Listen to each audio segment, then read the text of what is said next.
Pernah kepikiran nggak seberapa jauh sih orang bisa bertindak cuma karena rasa cemburu? Hari ini kita bakal bedah bareng-bareng salah satu legenda paling klasik dari Indonesia yang isinya lengkap. Ada cinta, sihir, dan juga transformasi yang nggak terduga. Siap-siap ya, kita masuk ke dalam kisah Keong Mas. Nah, ini dia pertanyaan yang jadi inti dari cerita kita. Sebuah pertanyaan yang bakal membawa kita ke dalam konflik pelik antara dua orang kakak beradik yang pada akhirnya akan mengubah takdir mereka selamanya. Oke, coba bayangin sebuah kerajaan yang tentram, makmur, namanya Kerajaan Daha. Tapi, di balik kemegahannya itu, ternyata tersembunyi bibit-bibit konflik yang siap meledak di antara dua putri raja. Nasib mereka sebentar lagi akan kita saksikan. Di satu sisi ada Candrakirana. Dia ini putri yang baik hati, lembut, dan disayang banyak orang. Nah, di sisi lain ada kakaknya, Galuh Ajeng, yang hatinya, dipenuhi rasa iri dan dengki. Perbedaan karakter yang tajam banget inilah yang bakal jadi sumber malapetakannya. Dan seperti di banyak cerita, pemicunya adalah kedatangan seorang pangeran. Namanya Pangeran Inu Kertapati, yang datang buat milih calon istri. Seharusnya ini jadi kabar bahagia kan? Tapi ternyata, ini justru jadi bensin yang menyulut api cemburu yang udah ada. Api cemburu itu nggak butuh waktu lama buat berkobar jadi sebuah tindakan jahat. Inilah momen di mana rasa iri berubah jadi kutukan yang mengerikan, titik balik yang bakal mengubah segalanya. Karena nggak rela kalau adiknya yang dipilih pangeran, Dewi Galuh mengambil jalan pintas yang seram banget. Dia bukan cuma pengen menang, tapi dia pengen menyingkirkan Candrakirana sepenuhnya dari kehidupannya. Coba bayangin deh, suasananya lagi tenang di taman istana. Sebuah momen damai yang sama sekali nggak nunjukin kalau bakal ada bencana datang. Nah, disinilah rencana jahat itu dieksekusi. Dan dengan kata-kata mengerikan inilah si penyihir merapal kutukannya. Satu kalimat singkat yang langsung merenggut segalanya dari sang putri. Inilah momen yang mengubah hidup Candrakirana untuk selamanya. Dalam sekejap mata, putri yang dicintai semua orang itu berubah jadi makhluk kecil tak berdaya. Dia terombang-ambing, dihanyutkan arus sungai, terpisah jauh dari keluarga dan kerajaannya. Oke, sekarang cerita kita pindah babak. Jauh dari kemewahan istana, sebuah misteri baru mulai terungkap di sebuah pondok yang sangat sederhana. Di tengah keputusasaannya, takdir mempertemukan Candrakirana dengan penyelamat yang gak disangka-sangka. Seorang nenek miskin yang baik hati karena kasihan membawa pulang keong emas itu. Bisa bayangin gak gimana bingungnya si nenek? Tiap hari pulang kerja, capek-capek, rumahnya udah rapi, makanan hangat udah tersedia. Ini keajaiban dari mana coba? Karena penasaran, akhirnya si nenek bertekad buat cari tahu misteri di baliknya.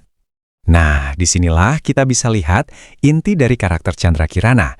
Meskipun terperangkap dalam wujud keong, kebaikan hatinya itu nggak pernah luntur. Diam-diam, dia pakai kekuatannya buat balas budi, menjalin sebuah ikatan yang tulus dengan nenek yang udah menyelamatkannya. Sementara itu, di belahan negeri yang lain, cinta sejati nggak tinggal diam. Yuk, kita lihat gimana perjuangan sang pangeran buat menemukan kekasih hatinya yang hilang. Pangeran Inu Kertapati sampai rela menanggalkan semua atribut kerajaannya.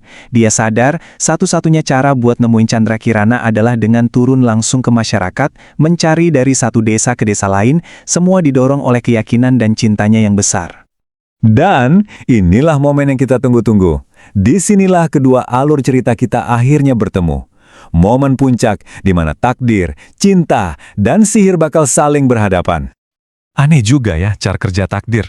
Bukan petunjuk gaib atau pencarian besar-besaran yang menuntun sang pangeran, tapi justru sesuatu yang sangat sederhana, aroma masakan lezat dari pondok Sinerik.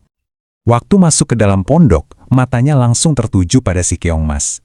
Dia ngerasa ada yang beda, ada aura magis yang mungkin cuma bisa dirasakan oleh hati yang emang lagi mencari. Dia merasa ada sebuah koneksi. Didorong oleh nalurinya, tanpa tahu kekuatan apa yang dia pegang, sang pangeran pun meraih keong yang berkilauan itu. Sebuah tindakan yang kelihatannya sangat sederhana. Tapi ternyata, sentuhan yang dilandasi cinta sejati itu punya kekuatan buat mematahkan sihir jahat. Dalam sekejap mata, cahaya keemasan menyelimuti ruangan dan keong mas kembali menjadi Dewi Candrakirana. Penantian mereka berdua akhirnya selesai. Setelah reuni yang mengharukan itu, cerita kita bergerak ke babak penyelesaiannya, di mana setiap karakter akan mendapatkan akhir yang memang pantas mereka terima. Tentu saja, dengan kembalinya Chandra Kirana, semua kebohongan nggak bisa lagi disembunyikan. Seluruh rencana jahat Dewi Galuh dan si penyihir akhirnya terbongkar di hadapan seluruh istana. Dan ya, seperti akhir dari banyak dongeng, keseimbangan pun pulih. Cinta sejati dan kebaikan hati menemukan kebahagiaannya. Sementara kejahatan yang lahir dari iri dengki harus menanggung akibatnya. Keadilan akhirnya ditegakkan di kerajaan Daha. Dan kita tutup pembahasan kali ini dengan sebuah renungan. Kisah Keong Mas ini seolah ngasih tahu kita kalau kebaikan itu sifatnya membangun dan menyatukan, sementara iri hati, ya cuma akan menghancurkan. Sebuah pelajaran abadi dari dongeng yang nggak akan lekang oleh waktu. Gimana kalau Keong Mas itu sebenarnya peta psikologis? Peta buat ngebantu kita bertumbuh sebagai manusia? Nah, kali ini kita bakal bongkar bareng-bareng makna rahasia di balik cerita yang kelihatannya simple ini. Oke, kita mulai dengan satu pertanyaan yang mungkin agak nyelekit. Soalnya, ini benar-benar inti dari cerita Keong Mas. Cerita ini ngajak kita buat ngelihat krisis atau musibah bukan sebagai akhir dari dunia, tapi justru sebagai gerbang. Ya, gerbang buat perubahan diri yang paling dahsyat. Oke, sebelum kita lanjut, ada satu hal penting yang perlu kita pahami dulu.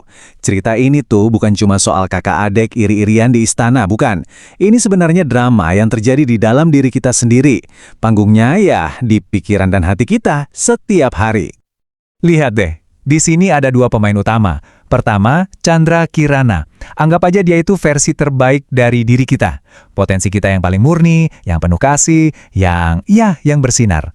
Terus, di seberangnya ada Galuh Ajeng. Nah, dia ini cermin dari apa yang disebut shadow self, sisi gelap kita. Bagian diri yang sering kita sembunyiin, kayak rasa iri, ego, sama ambisi yang kadang-kadang buta. Jadi, shadow self itu apa sih sebenarnya? Gampangnya gini. Itu semua bagian dari diri kita yang nggak pengen kita lihat, yang nggak mau kita akui.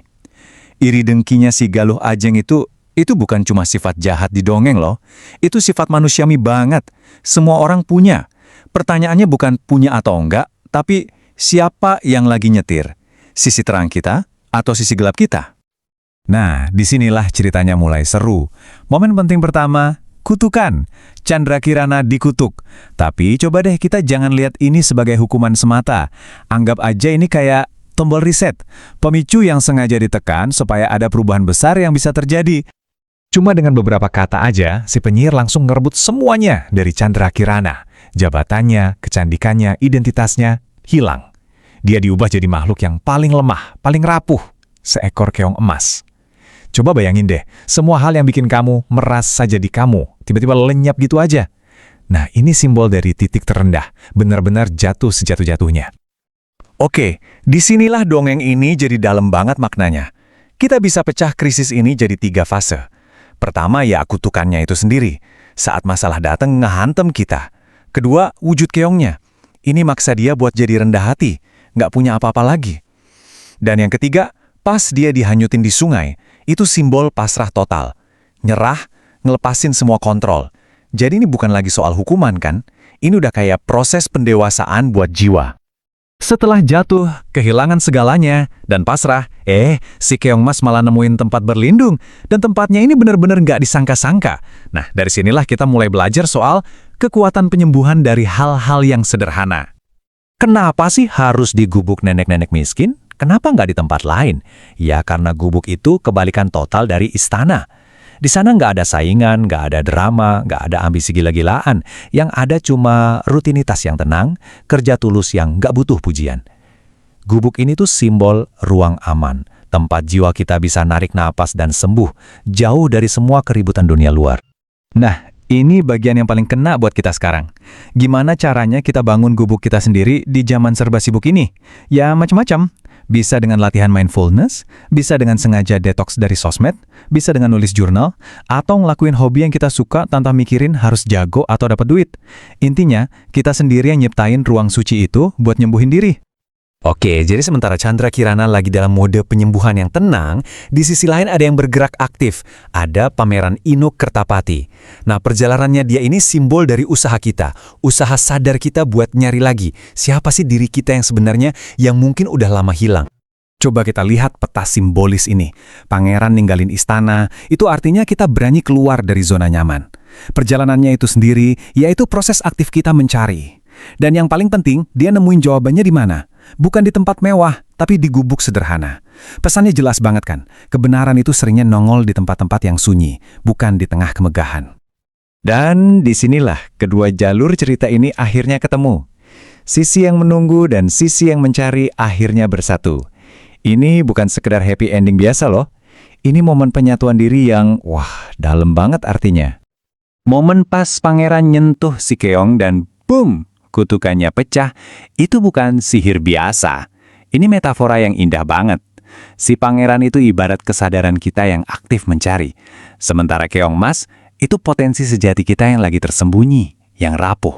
Jadi sentuhan itu adalah momen di mana kesadaran kita akhirnya ngeh dan nyambung lagi sama diri kita yang paling asli. Jadi, pas mereka balik ke istana itu, artinya apa? Artinya penyatuan. Diri kita yang terang, si Chandra Kirana, balik lagi jadi raja di dalam diri kita.